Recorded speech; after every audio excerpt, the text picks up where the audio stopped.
আসসালামু আলাইকুম রহমতুল্লাহ। শুরু করতেছি মহান আল্লাহ পাকের নামে, যিনি আমাকে সৃষ্টি করেছেন এবং সুস্থতা দিয়েছেন। কৃতজ্ঞতা যাপন করি তাহার উপরে, কারণ তিনি আমাকে সুস্থতা রেখেছেন, এটাই আমার অনেক বড় নিয়ামত। আজকে আমি যে ভিডিওটা করতেছি এটা হচ্ছে যারা ব্যবসা করতে চান তাদের জন্য। আপনি কি ব্যবসা করতে চান? যদি আপনি ব্যবসা করতে চান তাহলে আপনার অনেকগুলা জিনিস আছে, যেই জিনিসগুলো আপনার মেনে নিতে হবে। তার জন্য প্রথম হচ্ছে আপনার ধৈর্য। আপনি যদি ব্যবসা করতে চান তাহলে আপনার অবশ্যই ধৈর্য ধরতে হবে। এটা হচ্ছে 1 নম্বর জিনিস।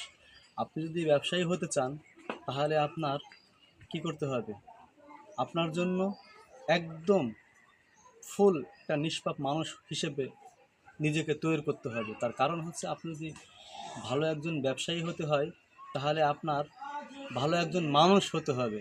আর ভালো একজন মানুষ হতে গেলে আপনার মানুষের সাথে আচরণ ভালো করতে হবে।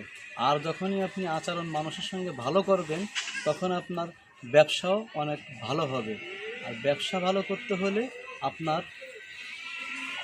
সত্য কথা বলতে হবে। আর যখন আপনি সত্য কথা বলতে হবে তখন আপনার একজন ভালো মানুষ হতে হবে। তাহলে আমরা এটাই বুঝতেছি, যদি আমাদের ব্যবসা ভালো করতে হয় তাহলে কি করতে হবে? প্রথমত আমাদের ধৈর্য ধারণ করতে হবে, দ্বিতীয়ত আমাদের ভালো একজন মানুষ হতে হবে।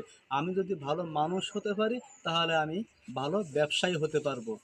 এই কথাটা অবশ্যই আপনারা মাথায় রাখবেন। আজকে আমি এর বেশি আপনাদেরকে আর কিছুই বলবো না। আপনাদের কাছে আমি দোয়া চাই এবং আমি আপনাদের জন্য দোয়া করি আপনারা জন্য একজন ভালো মানুষ হতে পারেন এবং ভালো মানুষ হয়ে ভালো ব্যবসায়ী হতে পারেন। আল্লাহ হাফেজ।